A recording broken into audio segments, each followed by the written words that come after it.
This is Kurtop. Here are 100 shocking discoveries in ancient tombs. A person can't fit in there. Inside the Great Pyramid, there are strange passages that, for decades, were thought to be ventilation shafts.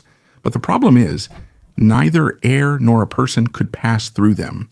These shafts start in the so-called Queen's Chamber and extend upward at a sharp angle, ending in stone plugs with copper fittings.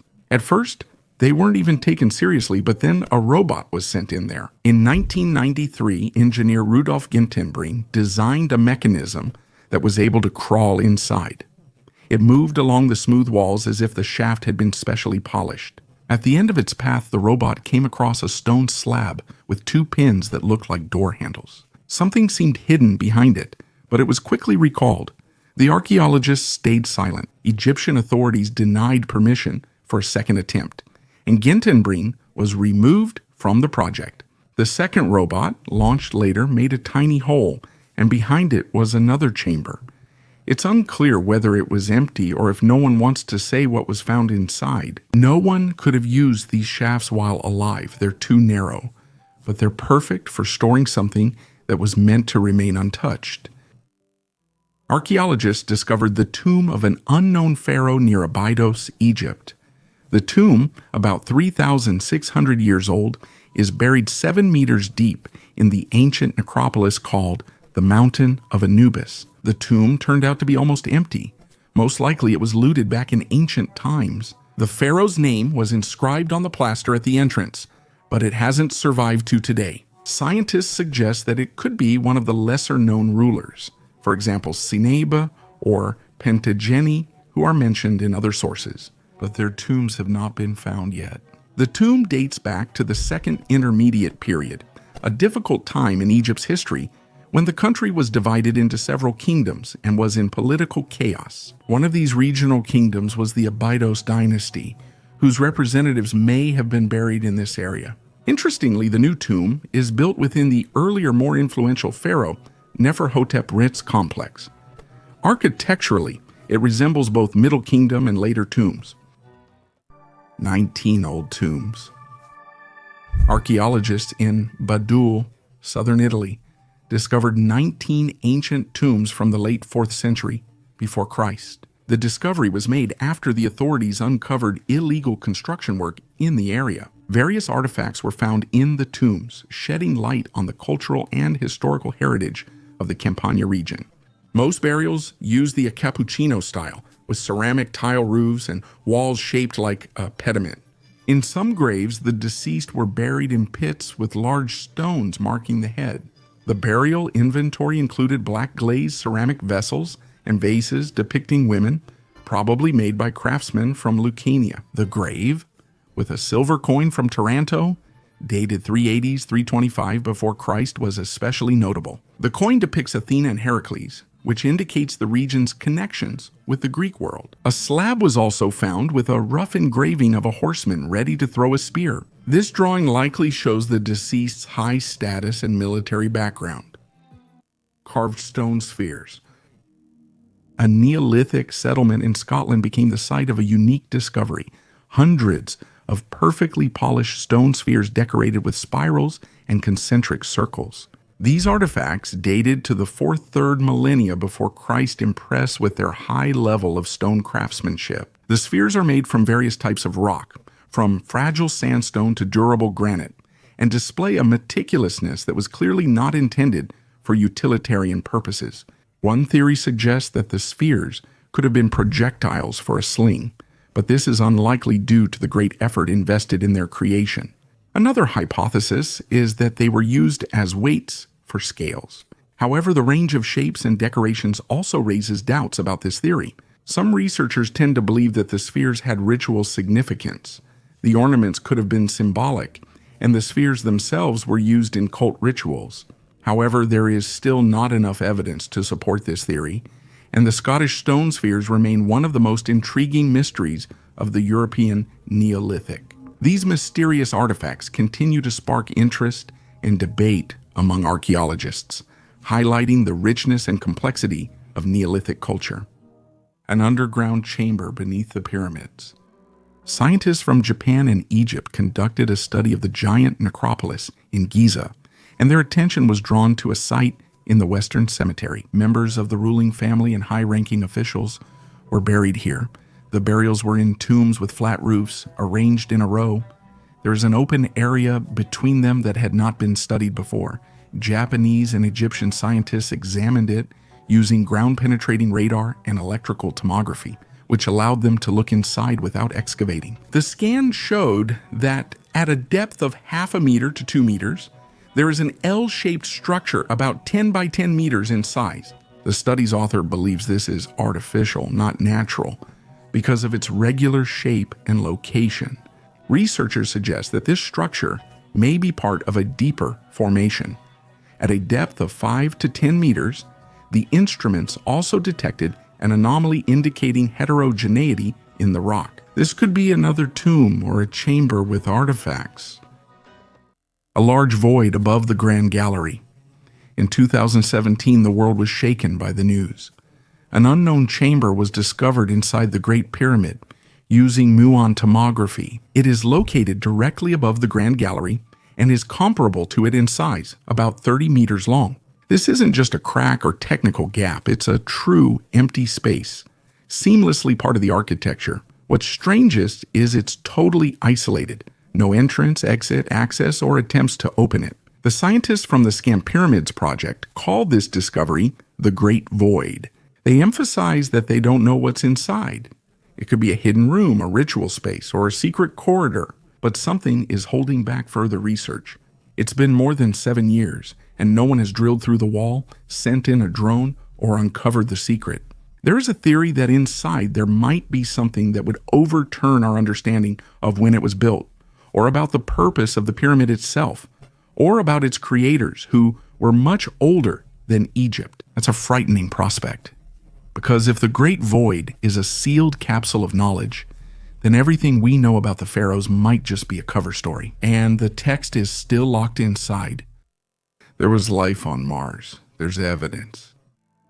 In the 1980s, the Central Intelligence Agency conducted experiments with people who had extrasensory abilities. Among them was Joe McMoneagle, known as Remote Viewer Number 1. He shared his memories on the podcast American Alchemy, talking about secret projects and unusual visions. One day, he was given coordinates and asked to describe what he saw. McMoneagle mentioned a giant pyramid bigger than the Great Pyramid of Giza, with massive halls inside. There were human-like beings there, but much taller. They were trapped. They were surrounded by a hostile atmosphere, and they were slowly dying. The instructor then displayed a white card labeled Mars, 1 million years before Christ. Later, McMoneagle visited National Aeronautics and Space Administration, his Jet Propulsion Laboratory, to study the photonegatives. He discovered strange structures and bones in them. He believes Mars once had a civilization, but a massive cosmic event stripped its atmosphere, causing its downfall. McMoneagle was also involved in the CIA's Stargate project, training psychics to access enemy minds. In 2017, the Mars exploration document was declassified, detailing his visions. The report specified exact coordinates: 40.89 degrees north latitude, 9.55 degrees west longitude. McMoneagle saw Martians in unusual clothes, a fierce storm, and giant pyramids used as shelters. He described the pyramid rooms as minimalist, meant for sleeping or hibernation. The Martians waited for help, but none arrived. The psychic was sure he was describing Earth. When he found out it was Mars, he got angry because he couldn't verify the truth of his visions. McMoneagle asked National Aeronautics and Space Administration for images of the coordinates he received, which showed a strange structure beside the crater. He argued that if the pyramid existed before the impact, the collision would have destroyed it. Moreover, according to him, when National Aeronautics and Space Administration first detected this structure, it was emitting a red glow. Although such experiments remain controversial, the fact that they were conducted is confirmed by official documents. The mystery of the ancient civilization on Mars remains unsolved. Butter in the bogs. Bogs often become a real treasure trove for archaeologists thanks to their preservation properties. Humic acid in peat bogs creates a pH level similar to vinegar, which allows objects to be preserved for hundreds and even thousands of years. Irish and Scottish bogs are especially famous where butter is often found. To date, about 500 such discoveries have been registered since the 17th century. Similar finds are also found in Norway, the Netherlands, and Germany. Butter is usually found in wooden barrels, buckets, baskets, and cups. Sometimes it is wrapped in birch bark and cloth, but a third of the finds have no packaging. The weight of the finds ranges from 150 grams to 50 kilograms. The oldest Irish find dates back to 1745-1635 before Christ, while the Scottish ones date to the 3rd-2nd centuries before Christ. The reasons for storing butter in bogs are varied. One theory is long-term storage. Archaeologist Daniel Fisher found that meat stored in peat bogs retained its properties just like in a freezer. Butter could also have been used as a currency for trade, taxes, or rent. Another reason could have been fermentation to improve the taste. Experiments by Nordic Food Lab showed that butter stored in peat developed unique flavors and remained edible after a year and a half. A wooden well from the Bronze Age? Archaeologists recently discovered a well-preserved wooden well from the Bronze Age in Oxfordshire, England. The well was found during the construction of the Benson Relief Road. John Butroyd, the senior project manager, said they expected a normal pit, but found a preserved wooden post driven vertically into the ground. Further excavation showed that the posts were part of a wooden well. The damp soil contributed to the excellent preservation of the wood. The archaeologists documented the structure digitally and carefully dismantled it for transport to the Oxfordshire Museum Service. Wood samples were sent for analysis to determine their type. In addition to the well, the archaeologists found flint, animal bones, and fragments of pottery, indicating their use for storage and waste. Despite tough conditions, the team documented the well successfully. Soil samples will provide a clearer view of the landscape and settlement size. Metals that shouldn't exist. When we talk about ancient Egypt, we think of bronze, copper, and gold, but some discoveries call this into question. In tombs that were long considered to be fully explored, objects are sometimes found made from alloys, whose chemical composition doesn't match any known from that era. One such case happened back in the 1990s. A small plate, likely a sarcophagus decoration, was found in a cache near the Pyramid of Unas. It was made of zinc, nickel, and a small amount of aluminum. The problem is that aluminum began to be mass-produced only in the 19th century. It does not occur in its pure form in nature, and to obtain it, high temperatures and electrolysis are required. Where did it come from in ancient Egypt? Another example is a cylindrical object resembling a tooltip found in the Saqqara area. Analysis showed the presence of rare earth metals, which are difficult to extract even today. The object showed signs of wear, as if it had been used for drilling or cutting stone, not wood. There were also rings, plate fragments, and sarcophagus parts. The composition is always complex, and the technology used surpasses ancient Egyptian metallurgy. However, official reports were either unpublished or just stated the composition does not correspond to the era. Raimondo di Sangro's anatomical machines. In Naples, in the basement of the San Severo Chapel, there are two exhibits that still excite the imagination of visitors and scientists. These are the so-called anatomical machines. Two male and female skeletons with detailed circulatory systems. Arteries, veins, and capillaries wrap around the bones in the head, chest, and limbs. For centuries, legends claim the vessels are real and the skeletons belong to people sacrificed for science. Giuseppe Salerno, following Prince Raimondo di Sangro's orders, reportedly injected a special substance into his living servants that petrified their blood and perfectly preserved their vessels. In reality, it's simpler. The vessels are made of wax, wire, and silk. With such precision, even modern experts think experiments may have been conducted on people before the machines existed. Prince Raimondo was remarkable, an alchemist, inventor, and experimenter.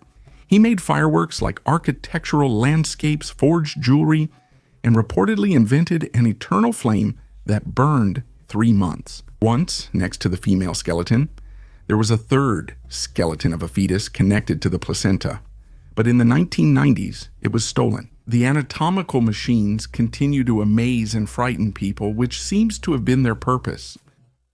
The Emerald Cup. This 17th century emerald cup is a real treasure, carved from a single piece of emerald weighing 252 carats. Such artifacts are extremely rare, since working with such a large stone requires incredible skill. The cup's surface is adorned with fine Arabic inscriptions, indicating its Islamic origin, most likely from Persia or India, where the art of stone carving was at the highest level. Emeralds were prized then for both beauty and supposed magical powers, believed to protect from poisons and bestow wisdom. Cups made from such stones could only belong to rulers or noble aristocrats and were used on special occasions, emphasizing the owner's status. Note the hexagonal shape and smooth edges, which catch light and make the emerald glow. These items symbolized power and spiritual purity, and today this cup is among the rarest and most valuable artifacts, preserving the grandeur of past eras. Mini Stonehenge. In the English county of Derbyshire, not far from the town of Matlock, archaeologists discovered an ancient ceremonial complex from the Bronze Age, about 3,700 years old. This place was part of a large stone circle long hidden in the forest. It all started with the curiosity of 24-year-old student George Bird, who became interested in a lone stone in the forest near his home. The Farley Moor standing stone, about 2 meters tall, was once thought to stand alone. However, at Bird's suggestion, researchers examined the area more closely. It turned out that the stone stands on top of a natural spring, whose water flows into the Bentley Stream and then into the Derwent River. Traces of an ancient platform were found nearby, likely used for rituals before the stone was erected. This suggests that the place was revered for centuries and held great significance for Bronze Age communities, especially in connection with water. Archaeologists also found 5 more stones that once stood upright. Together, they formed an oval circle about 25 meters wide. This discovery added to the list of 25 known Bronze Age stone circles found in the Peak District, a region rich in ancient monuments. And it confirms that ritual life in those times was much broader than the famous Stonehenge. A pyramid that was never built. If the Pyramid of Khufu was built during his reign, there would be inscriptions, images, or at least some mentions in historical sources. But nothing like that exists. No hieroglyph inside the pyramid reveals its builder. No construction scenes, frescoes, instructions, or thanks to the gods. Just empty walls and a strange neatness. When researchers began comparing the dates, they discovered something else. The masonry technology in the Khufu pyramid is more precise than in the later pyramids built 100 years later. The stone blocks are not only even, but fitted with less than a millimeter of accuracy. Some weigh up to 60 tons and are placed dozens of meters high, without glue or tool marks, but with architectural solutions that we can't even replicate today. No crane, elevator, or thousands of slaves can explain this. Here's the theory. What if the pyramid already existed and the pharaoh simply found and claimed it? Maybe he added something, but the foundation, the voids, the perfect orientation to the cardinal points, that's not from his time. That's from something more ancient, more precise, maybe even not human. Some scientists call this a structural anachronism, but basically this pyramid doesn't fit the era, logic, or history. The oldest bridge on the planet. One of the oldest arched bridges still in use is the Archaeology Bridge, located in the Peloponnese between ancient Tiryns and Epidaurus. Built around 1300 before Christ, it is one of the oldest surviving bridges in the world. The structure was built from limestone boulders using Cyclopean masonry technology, without the use of mortar, but with perfectly fitted stones. The bridge is 22 meters long, 5.6 meters wide, and 4 meters high. At the base is a small 1 meter wide culvert. The 2.5 meter roadway allows modern cars to pass.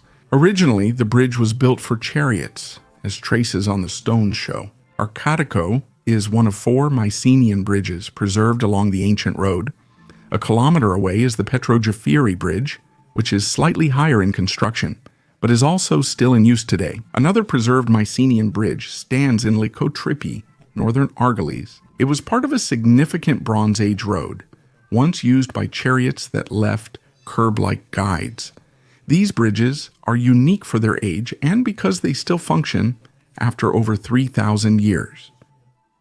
It helped with swallowing, breathing, and speaking. Polish archaeologists have discovered a unique medical prosthesis designed for a person with a cleft palate, which is about 300 years old.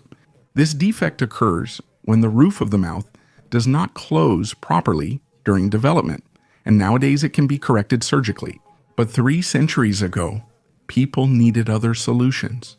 The prosthesis was found in the Church of St. Francis of Assisi in Krakow and is the first of its kind found in Poland. It was probably custom-made for a specific person with a cleft palate to make his life more comfortable. The device was placed in the mouth, filling the palate gap and enabling normal functions. The uniqueness of this prosthesis lies in its design.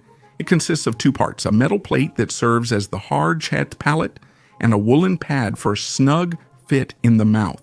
The hard palate aids swallowing, breathing, and speaking, and prevents objects in the mouth from entering the nasal cavity. This small device, about 3 centimeters long and weighing only 6 grams, was quite advanced for its time. Scientists used a special microscope and X-ray analysis to study the prosthesis in detail. They discovered that the metal parts were made of copper with traces of gold and silver. The woolen pad contained traces of silver iodide, probably to protect against microbes and maintain cleanliness. An ancient fortress city. Archaeologists in Dongguan, Guangdong province discovered a fortress city over 600 years old.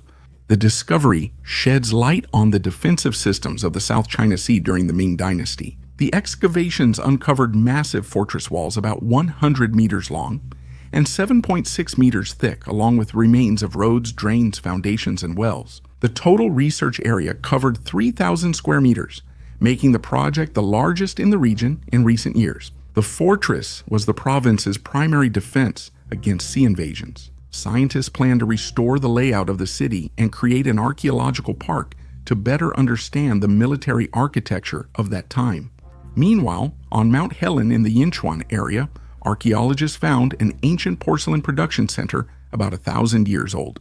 The ceramics found there are surprisingly similar to the products from Jingdezhen, the porcelain capital. This discovery confirms strong cultural integration in medieval China. The Sphinx is older than believed. The Sphinx is a famous symbol of Egypt, often seen as the pyramid's younger sibling and believed to have been carved during Khafre's reign around 2500 before Christ. However, many researchers now doubt this, citing the marks found on its body. On the Sphinx's sides and back, you can see deep vertical grooves as if eroded by water. Not wind or sand, but water specifically. The issue is Giza hasn't had heavy rains for at least 8,000 years. Geologist Robert Schoch's calculations show that such erosion only happened during periods of long rainfall, which haven't occurred since the last ice age ended. If Schoch is correct, the Sphinx could be thousands of years older than the pyramids, possibly even 10,000 years or more. Maybe it stood here before recorded history began, and the pyramids appeared later next to it as a sign of respect or fear. It has strange proportions. Some suggest that the head was originally different, larger and not human, that it was altered later, erasing what was there before. Perhaps the face belonged to someone they no longer wanted to remember or whose name they were afraid to speak. If the Sphinx really is the remains of a civilization before Egypt, then our entire chronology collapses.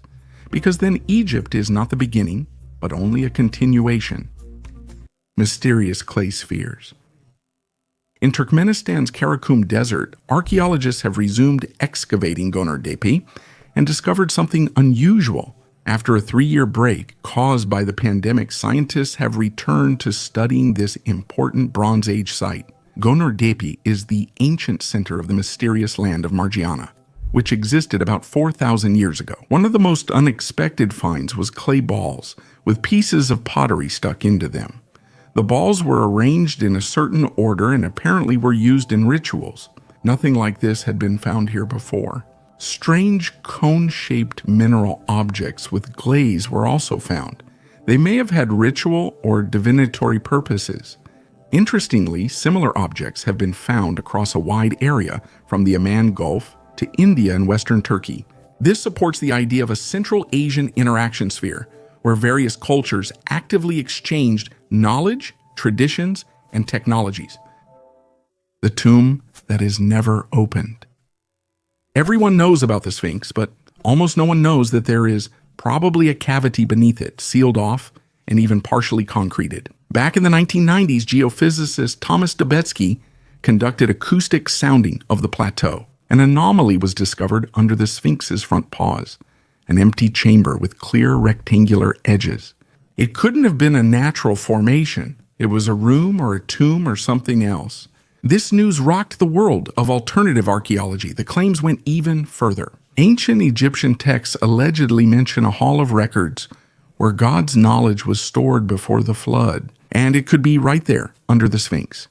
One step, and we could open the door to a prehistoric past. But instead, there was silence.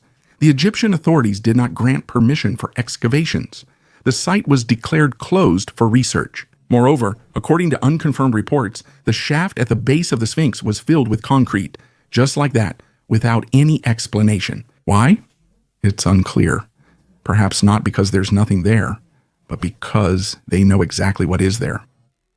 The first fortress of its kind from the Bronze Age. In the Romanian forests of Neams County, archaeologists have discovered an ancient fortress about 5,000 years old, and modern LIDAR technology helped them with this. Thanks to drones equipped with laser scanners, they were able to see through the dense vegetation and get a clear image of the structure that had been hidden from the human eye for centuries. The fortress was built during the shift from the Neolithic to the Bronze Age, when people first began constructing fortified settlements. The LIDAR showed that it was a well-designed and powerful structure, long moats, earthen ramparts, and a strategic high-ground location. Evidence suggests the ancient builders had advanced knowledge and organized labor. Modern technology is essential to truly grasp the scale and structure of ancient monuments. These aren't just ruins, they're remnants of a complex civilization we're only starting to rediscover. Cosmic alignment. We can excuse the ancients for errors, but Egypt did not make any. The Great Pyramid is aligned with the cardinal points with a deviation of less than 0.05 degrees. That's more precise than most modern buildings. To achieve such alignment, it's not enough to just know where north is. You need to take into account the Earth's precession, its axial wobble, which shifts the starry sky over thousands of years. To build the pyramid so precisely, the builders must have observed the stars for centuries, or data that couldn't have existed. What's even stranger is that Giza's 3 main pyramids are arranged to precisely match the shape of Orion's belt, aligned to the era of 10,500 before Christ. At that time, astronomical models show Orion was in the same spot above the horizon. Egyptians called Orion Sa, representing Osiris, god of the afterlife. Coincidence? There's another mystery connected to this alignment. The pyramid is the center. The distance from it to the center of the Earth between the North and South poles and between the eastern and western meridians is minimal. This is the geographical axis of the planet. How was it determined? The scientific explanation is observation, trial and error, millennia of experience. Alternatively, someone already knew, and the pyramid is just a trace left by their instruments, or a landmark for those who were supposed to return. What did the largest ship of antiquity look like? The need for huge warships arose in humanity long before steam engines and steel hulls. Thousands of years ago, the Navy was the main tool for influence and dominance, used to secure borders, conquer lands, and access key resources. Ancient military shipbuilding is thought to have begun with the Diadochi, Alexander the Great's successors.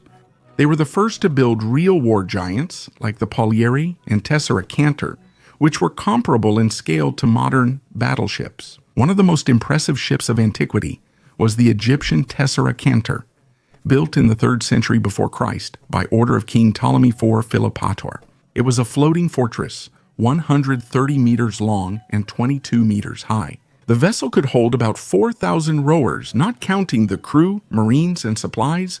Tessaracontera means 40 rowed, referring to its oar levels. The exact oar count is debated, with researchers citing numbers from 300 to 600. Surviving descriptions say the ship had strong weapons, a ram, catapults, and battle towers, and looked like a moving fortress. The sides featured carved wooden vines.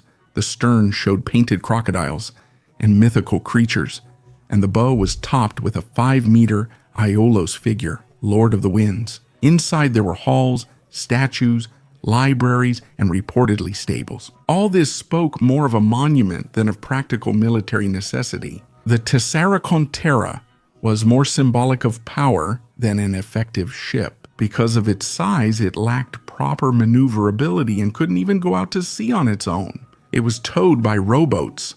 Nevertheless, its very existence became an engineering breakthrough. The Egyptian Tessaraconteres is not just an archaic ship, but a vivid example of how ancient technology could reach incredible scales. No, it wasn't a combat legend, but it remains one of the most ambitious naval projects of its era. 350,000-year-old hominid footprints.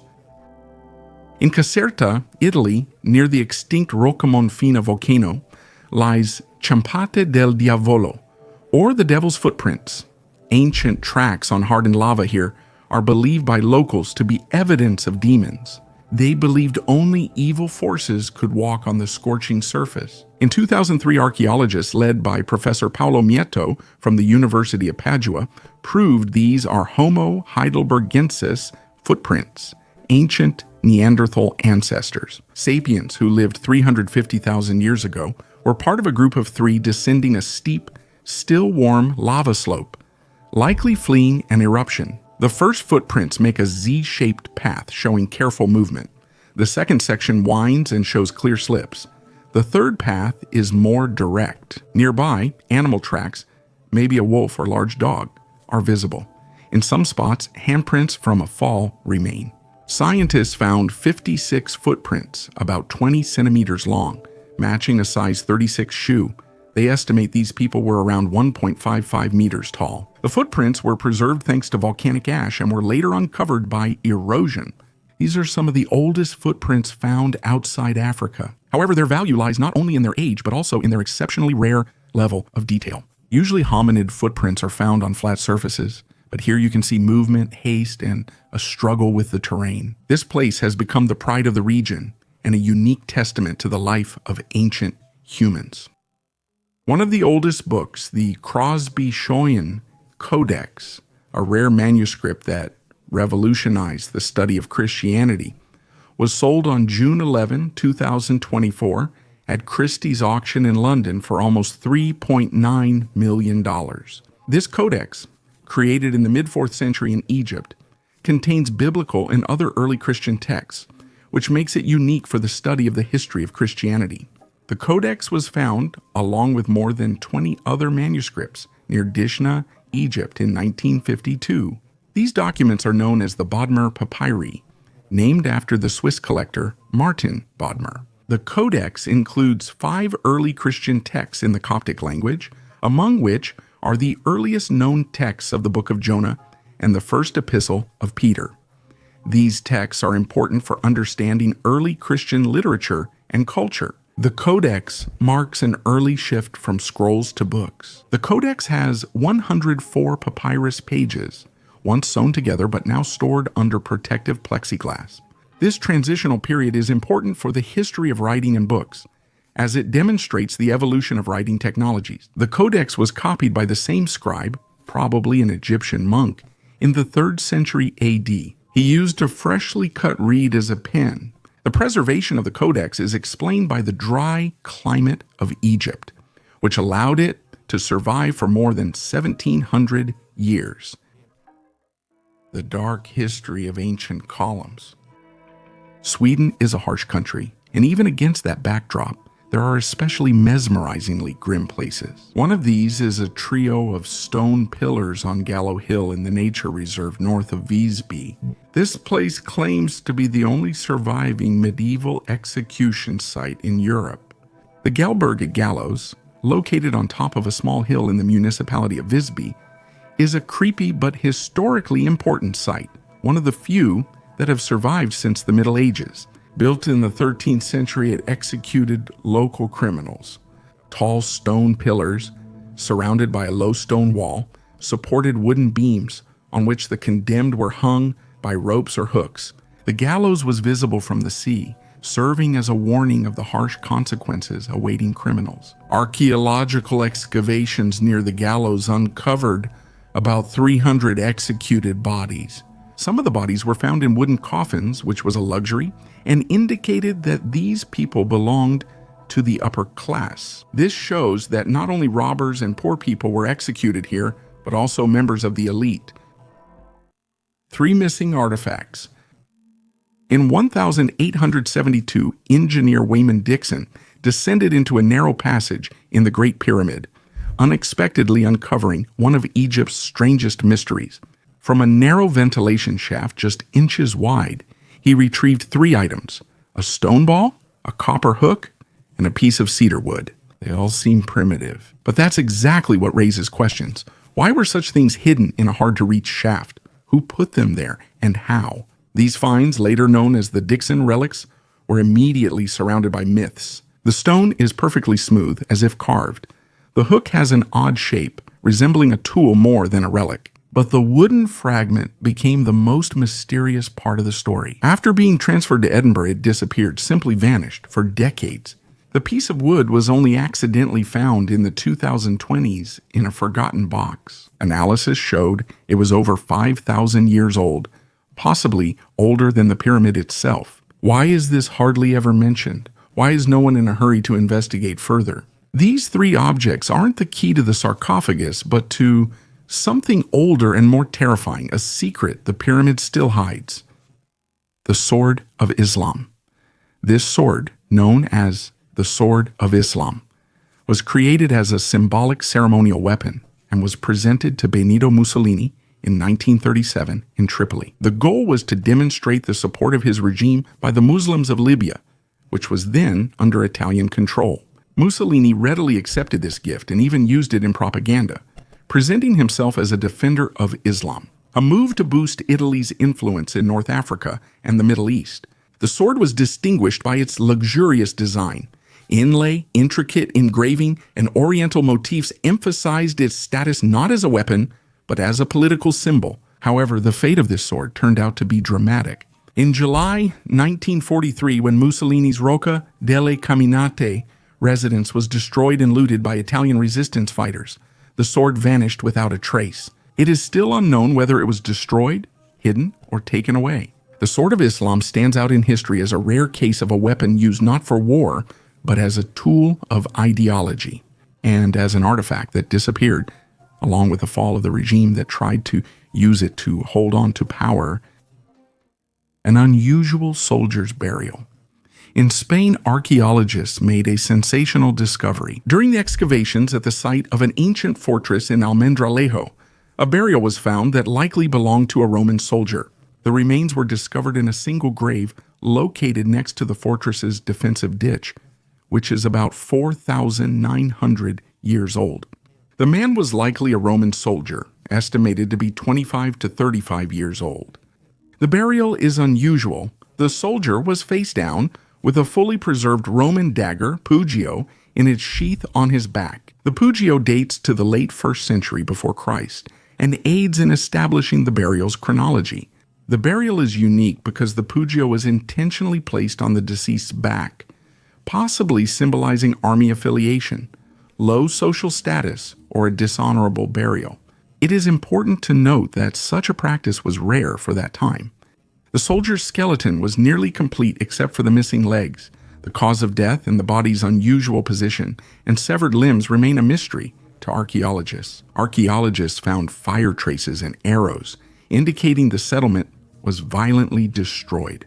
Interestingly, the excavations also led to the discovery of a large number of artifacts, such as axes, arrows, parts of looms, and grinding stones. Bronze locking rings. In the late Bronze Age, roughly between 1000 and 800 before Christ, Miniature bronze rings of unusual shape began to appear in Europe, often found in pairs. These artifacts, known as locking rings, are striking for their elegance and craftsmanship. They are decorated with the finest engravings, and some are even inlaid with gold. The name locking rings is connected to their unique shape, which is different from ordinary rings. The main question that concerns researchers is, what was their purpose? There are several theories, but none of them are undisputed. Some suggest that these rings could have been earrings or clothing buckles. However, considering their miniature size and delicacy, these theories are questionable. It is possible that the retaining rings were worn in the hair or used as amulets. They could have served as symbols of social status or belonging to a certain group. The delicate engraving and gold inlay indicate that these items were of great importance to their owners, possibly highlighting their high social status or special role in society. These bronze rings remain one of the mysteries of the Late Bronze Age, continuing to attract the attention of archaeologists and historians. They reflect the high level of skill and artistic taste of ancient craftsmen, as well as the complexity and diversity of the culture of that era.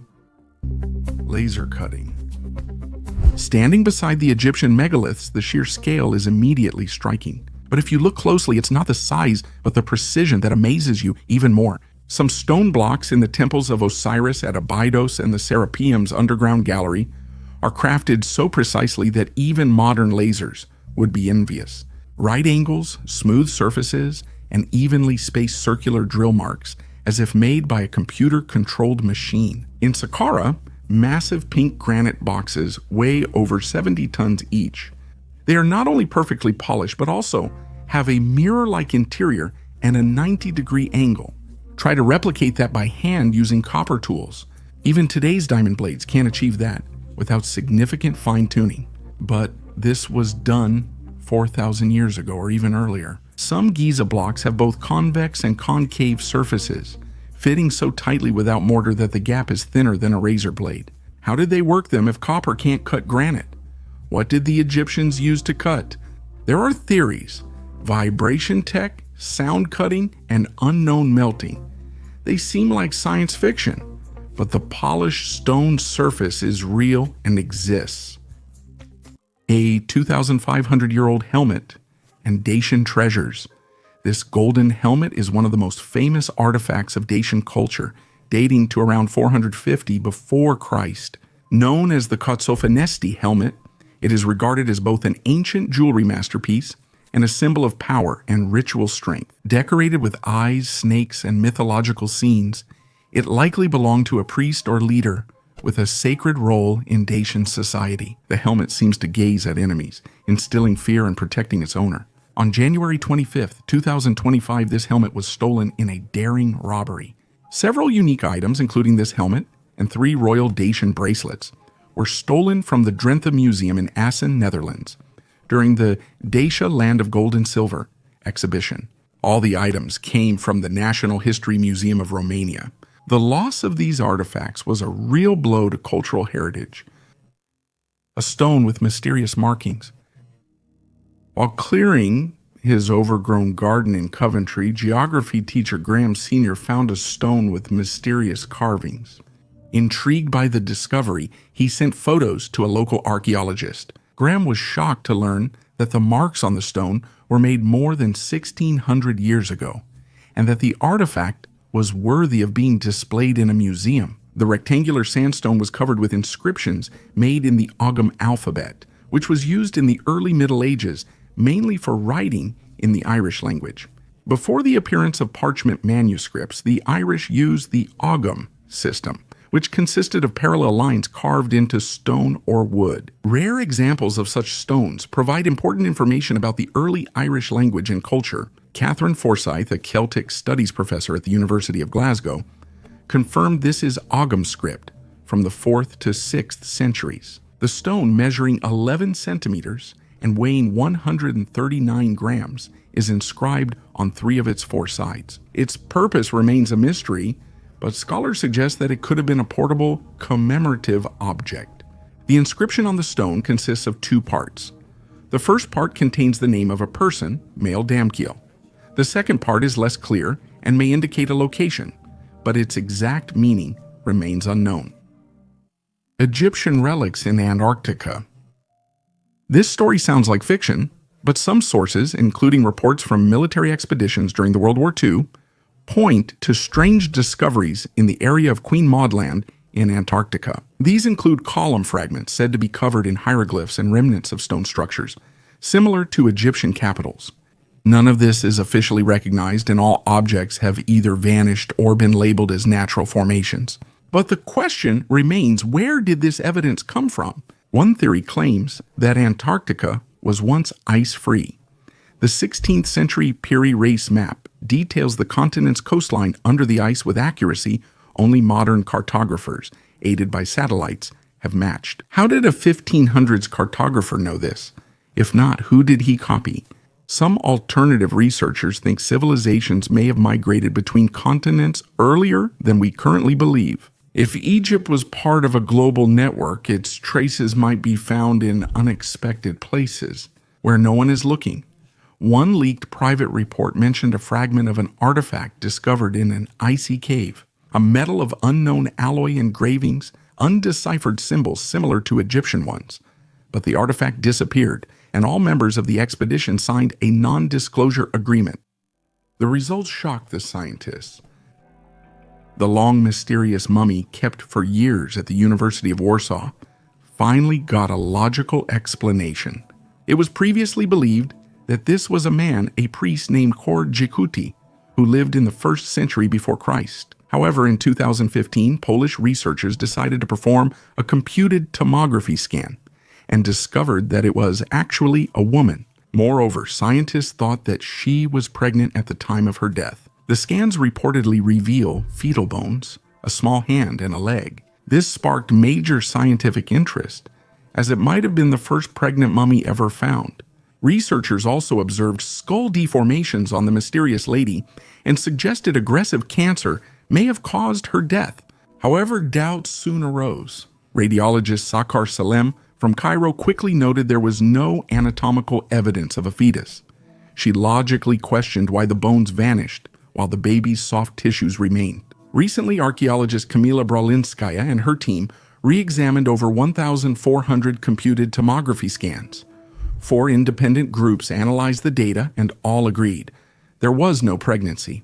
The supposed fetus was actually tissue clumps left from disruptions in the mummification process. The same applies to the alleged cancer. The skull was damaged during brain removal, which often happens with careless embalming. So the mysterious lady remains a mystery once again, but now without any sensational headlines. This story highlights the importance of double-checking major scientific discoveries. Leather shoes from the tomb. Chinese archaeologists are restoring 1,400-year-old leather shoes found in the Astana tombs, the capital of the ancient kingdom of Gaochang. German experts are assisting with restoration. Finding such old leather or textiles is rare, as they decompose quickly when exposed to air. The shoes, taken from the archive of items excavated since the 1950s, are 24 centimeters long and consist of upper, shaft, and sole parts, sewn from goat leather with animal sinews. Archaeologists have been studying tombs for over a century. Since the 1950s, 456 tombs have been examined in 14 excavations, yielding about 10,000 valuable relics. The hot, dry climate preserved many items that would have decayed, including 300 leather artifacts. Ancient shoes have been discovered at archaeological sites worldwide. For example, hundreds of shoes or moccasins were discovered in a Utah cave inhabited about 850 years ago. On the shore of the Great Salt Lake, 207 moccasins made from animal hides were found, mostly children's. The shoe soles were crafted from one piece of bison leather, lined with fur, and sewn at the heel, typical of the Canadian subarctic style. The presence of such a large number of children's shoes indicates a thriving population, despite people leaving the region due to drought. These shoes were made by the promontory culture. In May 2014, the world's oldest pair of pants was discovered in China. Archaeologists found the remains of 2 nomads in western China and 3,000-year-old pattern pants, which supports the theory that the transition from tunics to pants was a practical solution for horse riders. It's hard to pinpoint when people began making clothes since fabrics decompose quickly, but estimates range from 100,000 to 500,000 years ago. Early clothing was made from hides, fur, grass, leaves, bones, and shells. The oldest dyed fibers were found in a cave in Georgia. They are 36,000 years old. Miniature figurines from the past. These figurines, the golden ram and the stone lion, were found in a tomb at the Goner Tepe archaeological site in Turkmenistan. Their age is impressive. They date from the period between 2400 and 1600 before Christ. Goner Deep is seen as the heart of the Margiana civilization, which thrived in Central Asia and left many artifacts. The figurines are astonishingly small, fitting on a fingertip and showcasing ancient jewelers' remarkable skill. The golden ram symbolized wealth and the stone lion represented strength. They were probably part of the burial inventory meant to accompany the deceased in the afterlife and serve as amulets. These discoveries confirm Margiana's advanced craftsmanship and culture. The craftsmen of that time knew how to work not only with gold, but also with semi-precious stones, creating unique items. Today, the figurines are valuable artifacts that lift the veil of mystery over the vanished civilization. Ruins of a Minoan structure. During the construction of a new airport in Crete, archaeologists discovered a unique circular structure about 48 meters in diameter and about 4,000 years old. The Greek Ministry of Culture called this discovery extremely interesting. The structure, covering an area of 1,800 square meters, belongs to the Minoan civilization of the Bronze Age, which existed on Crete from 3000 to 1450 before Christ. The Minoans were a highly developed society known for their maritime trade and art. Experts believe the building was primarily used between 2000 and 1700 before Christ, when the first palaces like Knossos and Phaistos were built on Crete. The exact name of the structure is unknown, but the animal bones found suggest the possibility of ritual ceremonies, including sacrifices. The interior was split into several halls enclosed by 8 stepped stone walls, each 1.7 meters high. The building's large size and complex layout show its public importance, demanding much labor and expertise. The Eye of Horus, in the form of a diagram. Sometimes the mystery isn't hidden underground. It's on the surface, right before your eyes. When viewing the Giza complex from above and overlaying the Eye of Horus, the ancient Egyptian symbol of omniscience, the lines begin to align. The pyramids, Sphinx, Queen's Chamber, shafts, and Grand Gallery together form a shape that closely resembles this sacred symbol. The eye's center matches the Great Void. The tear aligns with the descending corridor, and the lines match the shafts. Could this be coincidence? In Egyptian tradition, the Eye of Horus isn't just a symbol, but a blueprint of the universe. Its parts are responsible for vision, hearing, taste, speech, touch, and thought. And it is these 6 parts that supposedly correspond with mathematical precision to the structure of the corridor inside the pyramid. It wasn't modern esotericists who began discussing this, but mathematicians and architects who seriously studied the internal structure. If the pyramid wasn't a tomb, but a knowledge repository, it could be encoded as a massive 3D model. Lost cities in the Sahara. Old satellite images revealed odd shapes in empty areas, straight lines, squares, and semicircles, resembling dome bases. Scientists initially thought geology was responsible, but as the shapes repeated, it was clear this wasn't natural. Many phantom structures are found in Egypt's southwest, especially in Gilf Kebir, where there's now only sand. Entire stone settlements may have once existed, with wall remains and visible street grids, not Bedouin camps. These sites are now buried, and no one is excavating them. The local tribes warn against going there, calling them forgotten places abandoned by those before the sun. The Great Bell of Damarsadi. The Great Bell of Damarsadi is considered the largest bell ever made. It was cast in 1484 by order of the king of Myanmar, Damarsadi, and installed at the famous Shwedagon Pagoda in Yangon, one of the most sacred places for Buddhists in the country. According to historical records, the bell weighed more than 290 tons, making it a record holder among such structures. However, the fate of the bell turned out to be tragic. In 1608, Portuguese mercenary Felipe de Brito captured Yangon and tried to take the bell to melt for weapons. While transporting it across the Bago River, he miscalculated the weight of the structure. The bell capsized the barge and sank to the bottom. Since then, it has never been found, despite numerous attempts. Today, the Great Bell of Damansedi remains a part of legends and national pride in Myanmar. Its story is a reminder of how culture, spirituality, and greed can intertwine in a single artifact, the fate of which remains a mystery to this day. Dayton Rock's mysterious petroglyphs. On the bank of the Dighton River in Massachusetts, there is a small museum with a single, but very unusual exhibit, a 40-ton rock that was taken out of the water and placed here in 1963. This stone, called the Dayton Rock, has puzzled researchers for centuries with its mysterious, unexplained inscriptions. The rock is about 1.5 meters high, 3.5 meters long, and 3 meters wide. Its surface, covered with petroglyphs, was once slanted toward the water and probably served as a kind of message to sailors. The stone bears symbols of straight lines, geometric shapes, simple human figures, and unusual writings. The first written mention of the Dighton Rock dates back to 1680. English colonist John Danford drew the symbols, and 10 years later Reverend Cotton Mather described them in his book as strange signs from unknown ancient peoples.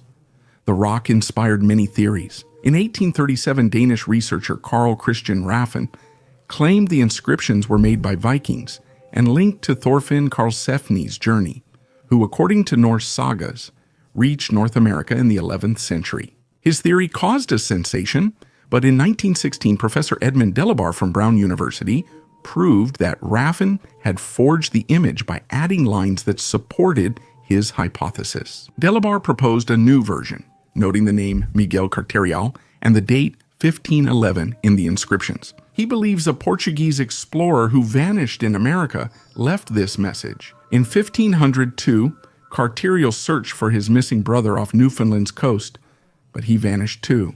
Perhaps he was forced to stay among the Native Americans, and 9 years later he carved a message about his fate on a rock. Delabar's theory was supported in Portugal, but met with caution elsewhere.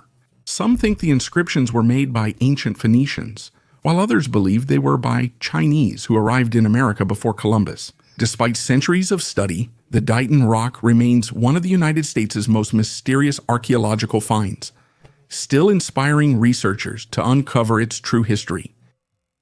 The tomb and thousands of relics. Archaeologists made an incredible find in Uvandun, in one of the oldest archaeological sites of the Chu Kingdom in eastern China. A luxurious tomb dating back 2,200 years was excavated, which may have belonged to the emperor of the Chu Kingdom, an important region in a period of Chinese history. Chu was one of the 7 warring kingdoms along with Qin, Han, Wei, Zhao, Qi, and Yan. Their unification marks the start of modern China. The kingdom of Chu existed for more than 800 years until it was overthrown by the kingdom of Qin in 223 before Christ. In Uandong, researchers found a cemetery with a chariot, sacrificial pits, and a tomb that likely belonged to the owner of the cemetery. Among the many artifacts, special attention was drawn to the boards for the burial chamber, bamboo mats, and lacquered items. In total, more than 1,000 cultural relics were found, dating back to around 220 before Christ.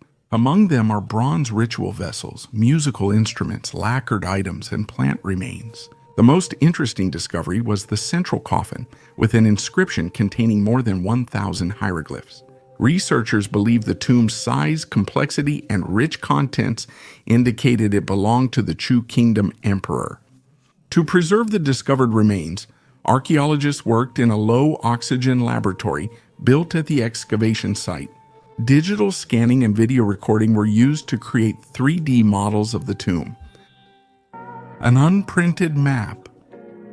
A European library archive holds a 17th century manuscript map showing a different-looking Egypt. hand-drawn with detailed rivers, ridges, and temples, but something doesn't add up. The modern desert, officially thought to be empty, shows cities with names and streets. Some stand where now there's only sand and rocky plateaus.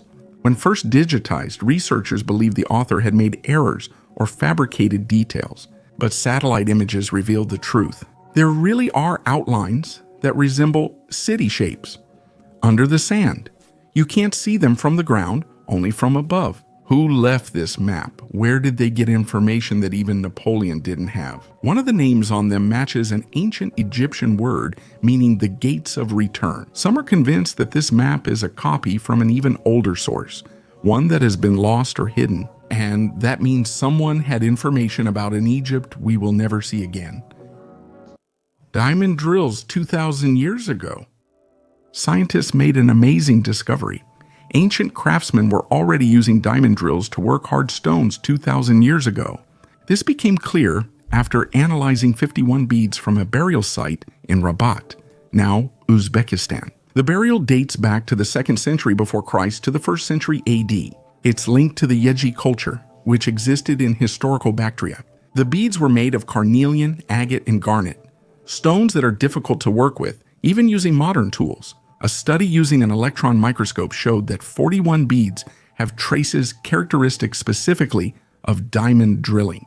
Moreover, the craftsman most likely first used a single drill to start the hole and then switched to a more complex tool with 2 diamond points. Previously, it was believed that the technique of diamond drilling originated in the Indus civilization in the area of modern India and Pakistan. It's now clear that similar technologies were also developing independently across Asia.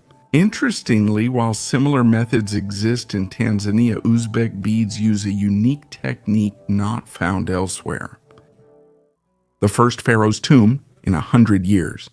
In 2022, archaeologists made an incredible discovery. They found the first burial chamber of an Egyptian pharaoh, Thutmose II, in a century. He ruled about 3,500 years ago and was the 4th pharaoh of the 18th dynasty. The burial site is in the Valley of the Kings on Luxor's west bank, where Tutankhamun's famous tomb was found in 1922. The entrance to the tomb was found in 2022. Archaeologists quickly found vessel fragments with inscriptions identifying Thutmose II as the deceased king. On these vessels, there was also the name of his wife, the great Queen Hatshepsut. Scientists later found that the pharaoh's remains were relocated centuries after the tomb was looted. The tomb is in poor condition because it was flooded shortly after Thutmose II's death. Inside, fragments of blue inscriptions, yellow stars, and pieces of religious texts were found, highlighting the importance of burial rituals. Thutmose II was known for quelling revolts in Nubia and the Levant. His reign from 1492 to 1479 before Christ was relatively short. Compared to his ancestors, his tomb was considered less significant. This discovery greatly advanced the study of ancient Egyptian culture and Thutmose II's reign. Archaeologists consider it among the most significant recent achievements. Desert tunnels leading nowhere. There's a place in Egypt off limits to tourists, not due to danger, but because it raises too many questions. One area lies just south of the Giza complex. Under the sand lies a network of tunnels, some forgotten, others purposefully filled. For decades, locals have described empty halls under the sand where echoes, drafts, and smells suggest air underground. Officially, nothing exists there, and anything accidentally found was quickly reburied. In the 2010s, researchers with a rare permit used ground-penetrating radar and found long, straight structures underground, possibly corridors, some with turns, tens of meters long and about 5 meters deep, all ran strictly parallel to the plateau's main axis. Once the data reached the press, the permit was revoked, cameras removed, and sand replaced. There are photos where you can see some of the shafts started in crevices among ancient ruins, stone descents, steps, as if leading downward. Everything was roughly sealed with cement and bricks. On one of these walls, someone scratched the word silenced in English with a nail. No one knows who wrote it. However, it shows that Egypt is defined not by its surface but by what lies beneath. Someone really doesn't want us to go down there. The youngest archaeologist. On a routine family walk in Tel Azekah, Israel, 3-year-old Ziva Nitzan accidentally discovered a 3,800-year-old ancient scarab. This is the site of the biblical David and Goliath battle. The Israel Antiquities Authority quickly confirmed the artifact's authenticity and uniqueness after its discovery. It turned out that this was not just a pebble, but an ancient seal in the shape of a scarab, a symbol of renewal and rebirth in Egyptian culture, which the Canaanites used as an amulet or a seal. Researchers say the scarab is linked to the Canaanite civilization, who lived in the Levant during the Bronze Age. These items reflected Canaan's beliefs, status, and strong cultural ties with Egypt. The oldest among those found, archaeologists discovered the remains of a Roman basilica built around the year 80 AD in the very center of modern London. The find was made at 85 Gracechurch Street on the site of ancient Londinium, a settlement founded in 43 AD as a trading center. The excavations revealed the foundations of the basilica, which served legal and administrative functions.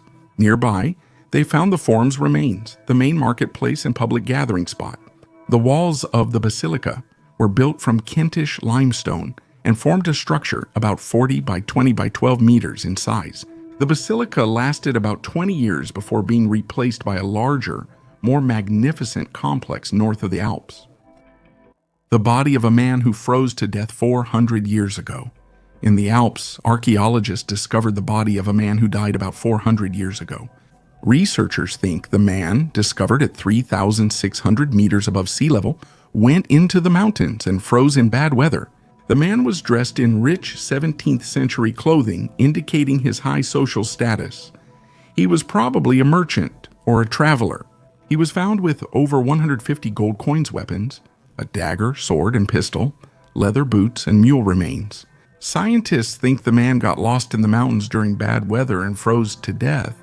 This discovery offers a unique chance to study early modern life and travel. The clothing, personal belongings, and other artifacts found with the body provide valuable information about the fashion, trade, and technology of that time. Scientists plan to conduct a thorough study of the remains and artifacts to learn more about the life and death of this mysterious traveler. The guardian of the Great Wall of China. During the restoration of the Jiangku section of the Great Wall of China, archaeologists made an amazing discovery. In one of the ancient defensive towers, they found a statue of a dragon. This wall section, built during the Ming Dynasty, 1500s, early 1600s, spans 20 kilometers through mountains and remains nearly untouched. Archaeologists from the Beijing Institute found the dragon after discovering its carved scales. As they removed soil, they uncovered its tail, claws, and finally the head. The lead archaeologist, Shang Heng, noted the exquisite details and suggested that the dragon once adorned the roof of a tower. Along with the dragon, researchers also found a European cannon brought to China during Zhang Jin's reign. This indicates the cultural and military exchange between Europe and China at that time. These findings showcase the Ming Dynasty's rich history, architectural skill, and the Great Wall of China's strategic importance. The wall remains a symbol of China's historical resilience and ingenuity, confirmed by new archaeological discoveries. Tablets in garbage areas. There is a paradox in archaeology. The more puzzling a find is, the higher the chance it will simply be set aside or thrown away. Excavations at Tel El Amarna uncovered a flat clay tablet with symbols unlike hieroglyphs or Sumerian cuneiform. It ended up in the category of unsorted material, and then it disappeared, just like dozens of similar finds. Sometimes these objects are found years later in warehouses, closed boxes, or even trash near excavation sites. Some people refused to register, some didn't understand, and others were scared. Witnesses said some symbols on the tablets resembled diagrams or formulas. Anything that doesn't fit is discarded. That's the price of a convenience story. A box with relics of Polish monarchs. This elegant box inscribed with Izabela Czartoryska is not just an antique but a true symbol of Polish history. In 1800, Princess Izabela Czartoryska gathered a unique collection of relics related to Polish kings and great historical events in it. 73 items were stored in the box, ranging from monarchs' belongings to weapon and clothing fragments, representing national heritage and resistance. Isabella saw it as her mission to preserve Polish identity during the country's partition. Her box became part of Poland's first museum, the Temple of Sibylla, established in Puławy, where she invited guests to remind them of the glory of the Polish-Lithuanian Commonwealth. Unfortunately, like many national treasures, the box did not escape a tragic fate. In 1939, during the Nazi invasion of Poland, it was looted, and to this day, some of the relics are considered lost. An ancient house in the Sinai Desert.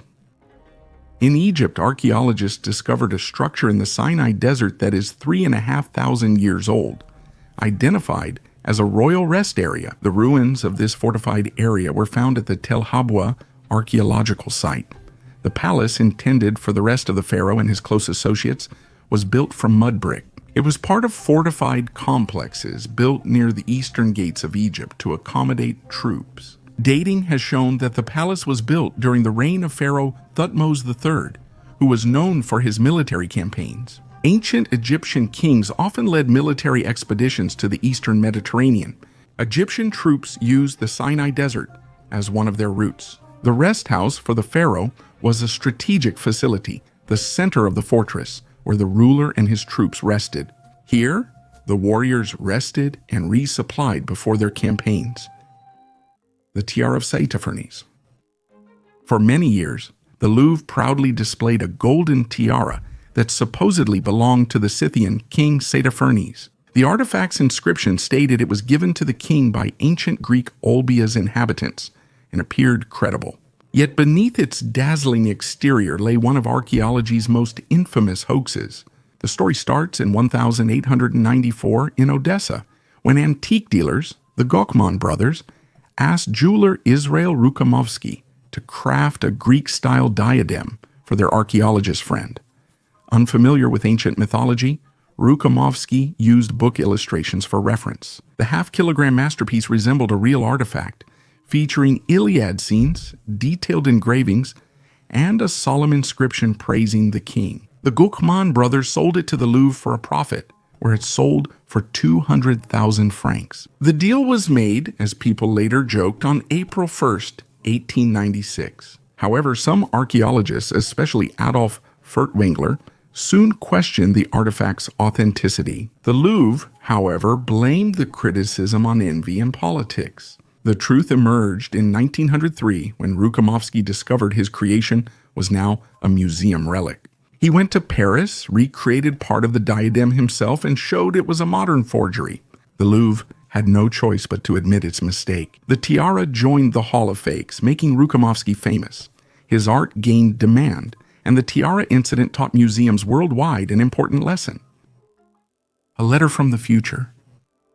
In one of the temples of Abydos, there is a carving on a ceiling beam that still baffles even those who deny any conspiracy theories. Next to the classic hieroglyphs, you can clearly see an outline of a helicopter. Below it is something resembling a tank or submarine, and there's also an object that looks like a four-bladed drone. The details are too precise to be coincidental. Official science says this is a palimpsest, with later priests carving new symbols over the old ones. Over time, some plaster crumbled, and the overlapping images caused an optical illusion. But then why is this illusion so clear? Why were the figures complete? And why did they resemble 20th century technology instead of abstract symbols? This isn't an isolated case. Temples in Dendera and Edfu also show images that seem too advanced for their time. The Dendera lamp is the best known example, a large glass bulb with conductive parts inside. Egyptologists say it's a symbol of the origin of life, but engineers say it's almost a diagram of an electron tube. Some inscriptions contain terms that still haven't been translated, not because they've been forgotten, but because their structure doesn't fit into known grammar. A sign of wealth from the 16th century. This ring exemplifies the craftsmanship of 16th century German jewelers. It appears to be a regular engraved piece of jewelry, but when opened, the ring becomes an astronomical sphere. Such rings were often called astrolabes. They consisted of several fixed bands that symbolize the celestial spheres. They could be used to demonstrate the movement of stars and planets, although more often it was simply an elaborate ornament that showed the owner's status. The band engravings had scientific and symbolic meanings. Such rings were often given as symbols of love or friendship, suggesting an unbreakable bond like that of celestial bodies. It was also a kind of talisman that protected its owner. Owning such a ring in the 16th century was a sign not only of wealth, but also of an interest in science and philosophy. Today, such artifacts are rare and are kept in museums, reminding us of a time when art and science were inseparable. Pharaohs without DNA.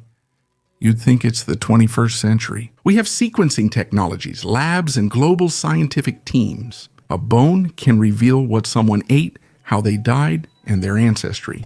But there is a strange exception: Egypt, more precisely Egyptian mummies. Since 2007, labs have tried to decode Pharaoh's DNA. Some results were published, but almost immediately disappeared, were revised, or were called into question. Too much didn't add up. Tutankhamun remains one of the most mysterious cases. His genetic analysis caused major controversy. Officially, he was Akhenaten's son, but some experts say his DNA differs from other 18th dynasty mummies. His haplogroup is reportedly closer to Central European peoples. This information was later refuted as a mistake, but the original data was never republished. The same story happened with the mummies found in Luxor in the area of the so-called Golden City. The analysis failed because the material was damaged, even though the bodies were perfectly preserved. Some independent researchers claim some mummies have DNA that is not just abnormal, but also unknown, and does not match any known genus or species. But even today, with a fully equipped laboratory, if we can't figure out who was lying in the sarcophagus, maybe the problem isn't with science, but with the fact that we're looking in the wrong place. Chalk drums. Archaeologists, while studying Neolithic burials in England, discovered objects that resemble small drums. These artifacts, carved from chalk, are decorated with intricate geometric patterns, such as spirals, zigzags, and concentric circles. Despite their resemblance to drums, it's impossible to use them for their intended purpose. Chalk is too fragile a material, and there are no signs of wear on the objects that are typical for musical instruments. This raises the question, what is their true purpose? One theory suggests that these objects might have been children's toys. Other researchers believe that these are cult objects used in burial rituals. Both of these explanations account for the presence of artifacts in burials. A particular point of interest is the theory that the ornaments on these drums might be an early form of writing, proto-writing. Ancient people may have recorded important information with these patterns. Despite researchers' efforts, these mysterious symbols remain undeciphered. These unique artifacts still draw scientists, providing insight into the past and the customs of our ancestors. The chalk drums mystery is one of the Neolithic era's most intriguing enigmas, showing the culture's richness and complexity. Wooden Christ sculpture. In the Belarusian village of Nesutici, in the semi-ruined chapel of the Church of St. Archangel Michael, restorers discovered a wooden sculpture of the crucified Christ. The find is over 250 years old, and experts call it a miracle. Despite its age, it shows almost no damage. Research has shown that the sculpture was carved from pear wood, presumably in the 17th century. The exact origin is still unknown, but there are theories that it could have been made in Italy or Prussia. Finds like these are rare. They remind us how many secrets may still be hidden, even in forgotten corners. Exquisite jewelry and weapons. Archaeologists in Trento, Italy, have discovered a pre-Roman necropolis from the early Iron Age. More than 200 tombs dating from the 9th to the 6th centuries before Christ were found 8 meters beneath the modern streets. The necropolis likely belonged to the Aretini, Alpine tribes linked to the Etruscans. This era coincided with important historical events such as the Olympic Games in 776 before Christ and the founding of Rome in 753 before Christ. A distinctive feature of the necropolis was its complex structure. Vertical steles marked the western boundary of the stone chambers beneath the burial mounds. Over time, more burials appeared nearby. Rich burial gifts were found in the tombs, including metal weapons and jewelry with inlays of amber and glass paste. These artifacts indicate the high status of the buried and testify to trade connections with other regions of Italy. Psychoactive vessels. In 2024, archaeologists found a vessel in the temple of the goddess Kater, showing the smiling god Bes, patron of dreams and childbirth, on its walls. And as it turned out, something much stranger. Inside the vessel, traces of a substance were preserved. Chemical analysis revealed an unexpected mix of alcohol, honey, and psychoactive substances, some causing intense visual hallucinations. It was essentially an ancient psychotropic cocktail, served in a ritual vessel. Its contents weren't for pleasure, but for communication, possibly with gods, the dead, or mysterious beings the Egyptians sensed but didn't fully understand. Within the same complex, images showed beings with oversized bodies and eyes, too strange to be just allegories. It is believed that Egyptian priests used similar mixtures to enter a special state. During these rituals, they supposedly received knowledge that could not be conveyed in words. It was from such immersions that prophecies, geometric patterns, and architectural solutions emerged. What if the Great Pyramid is also the result of someone's revelation? Ancient Roman cellar in Germany. In March 2023, archaeologists in Frankfurt am Main made a truly sensational discovery. During the excavations in the historic Heddernheim district, researchers came across a uniquely well-preserved fragment of a Roman house, a wooden staircase leading to the cellar, almost 2,000 years old. It's remarkable, since wood rarely lasts so long, especially in cities. Heddernheim is a district with a rich history. The ancient Roman city of Nida was founded here under Emperor Augustus, and later made the capital of Civitas Tonensium by Emperor Trajan in 110 AD.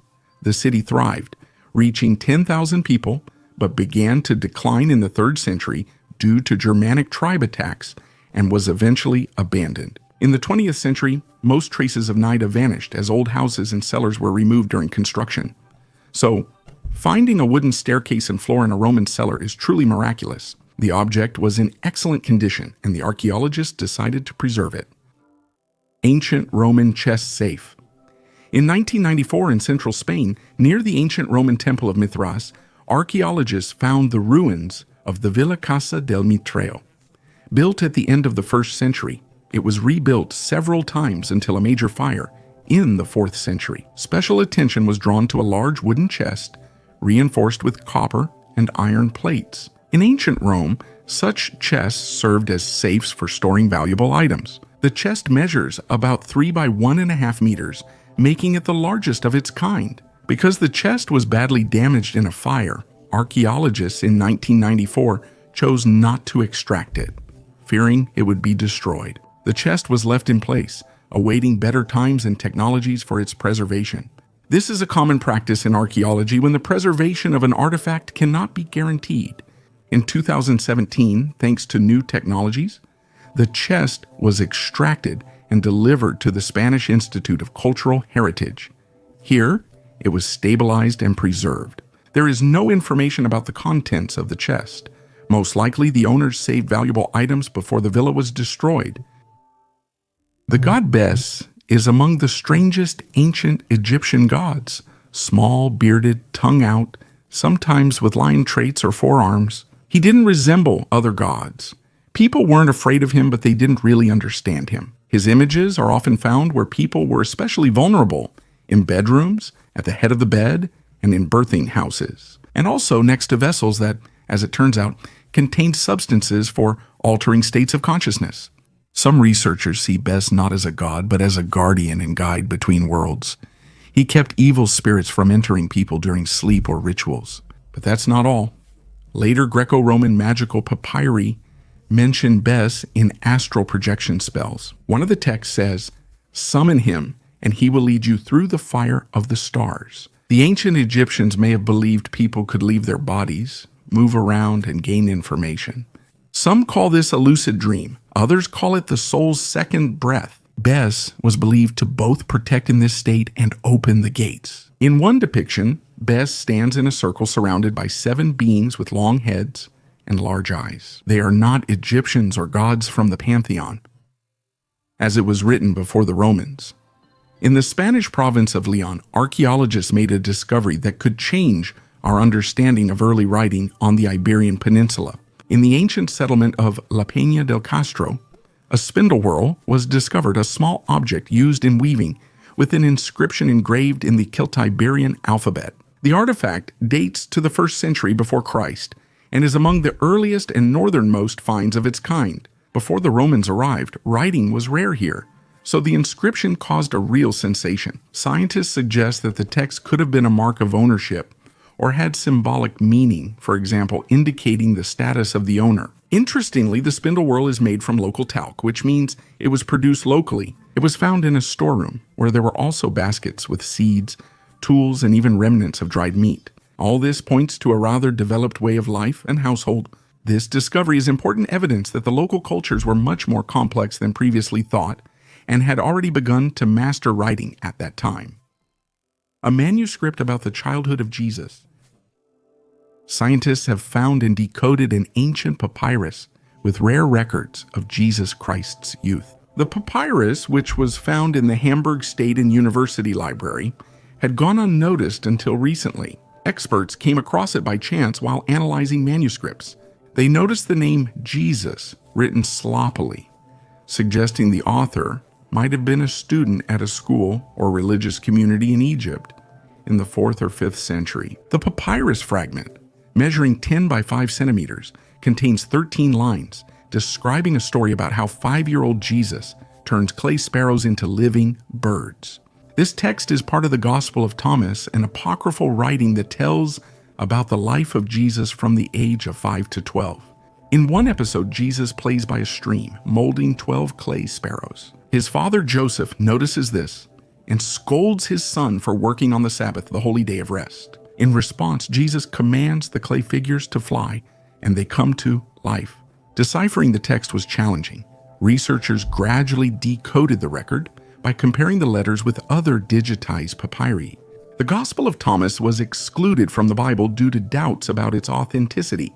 Traditional accounts of the life of Jesus are limited to his birth, the flight into Egypt, the return to Nazareth, and his visit to the Jerusalem temple. The reason for the exclusion of the early years of Jesus' life from the Bible remains unclear. This discovery is of great significance for modern understanding of Christianity, as it provides rare evidence about the early years of Jesus and his first followers. Unknown creatures. Sometimes archaeologists find images they cannot explain. They are too strange even for mythology. In one of the temples in the Dendera area, figures were noticed on the remains of the reliefs that stand out from the usual pantheon. They have long arms, large eyes, and heads shaped like water droplets. They are standing in a circle with star symbols above them, and in the center, there is a person with raised hands. The inscriptions have been deliberately erased. This isn't an isolated case. In other temples of Egypt, in Edfu and Abydos, similar figures resembling people, animals, or gods are also found on the walls of underground tombs. They're sometimes shown standing on platforms surrounded by fire or holding a sphere with rays like the sun's, but clearly technical. One of the most mysterious reliefs, the so-called Dendera lamp, actually looks like something resembling a glass container with a cable from which a snake emerges. Egypt and an unidentified flying object. Thousands of years ago, Egyptians looked to the sky and, according to texts, saw more than stars. In one of the papyri attributed to Pharaoh Thutmose III, a strange incident is described. A disk of fire appeared in the air, emitted light, remained motionless, and then soared upward. This temple archive text was thought allegorical until compared to modern unidentified flying object descriptions. Some tomb walls display symbols unexplained by mythology. Round objects with rays, floating figures, and odd capsules with priests bending over them. They aren't the focus, but are always nearby, as if part of daily life or fear. The Egyptians believed knowledge literally came from the sky, not just metaphorically. The god of wisdom appeared as an ibis, though Many texts say he shone from a celestial boat. Osiris arrived on a ray of light. The word Neteru, meaning gods, actually translates to those who came. Is it just a coincidence or a memory of something that happened before? If some of these coincidences aren't fantasies, maybe Egypt wasn't isolated from civilization. It was a beacon for outsiders or those destined to return. We often see Egypt as the beginning, but perhaps it's really the end, something great forgotten and buried by time. And if that's true, then everything we know about history begins with those whose names have not even survived. Everything we see today is only what they let us find. Thanks for watching until the end. Goodbye, everyone.